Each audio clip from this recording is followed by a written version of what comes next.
I just really like having good food and good experiences. And I remember I was thinking, like, how can I make family history for the people that I'm trying to reach through my job, like, be enjoyable? Like, what is enjoyable? And I thought of ice cream, and it just, like, instantly clicked. So think about, like, when you're going out with people and you're, like, driving around, like, oh, someone's like, I need to get food, I'm hungry, and you're like, oh, I don't want anything. But, like, you end up ending up getting food anyways. Like, the moment you walk in the store or someone pulls through the drive-through, you either get the food or you regret not getting it. So think about, like, you're, like, having this experience and someone's like, let's do family history. Your first reaction might not be, yes! It might be like, oh, great. But all you have to do is just get in the ice cream store. Like, just get in there and being open to willing to try some samples. And, like, everybody goes to the store and tries some samples when they're getting ice cream. So when you get in there, like, just try a ton of different samples. So what I mean by that is try different activities in family history that work for you. Like, there's not one set way to do family history successfully. Like, kind of going back to that story before, like, I never recreated the photo, but I had a connection. And it was impactful enough to me that it still matters to me, and it's relevant to me, and it's important. And so photos, for me, is like a flavor that I really, really like.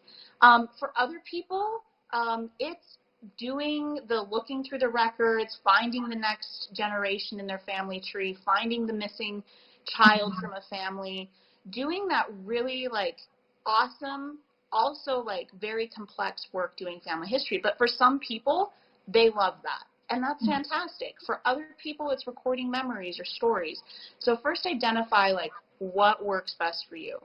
And then once you found your favorite flavor, like, enjoy it. Like, take the time to enjoy it. Like, I could have taken that experience I had with my dad's photo and be like, well, that's cool, okay, let's get the photo done. Like, but, like, that wouldn't have been as enjoyable for me as, like, really like, for me it was like, oh, I feel something, I feel connected to my father, this is fantastic.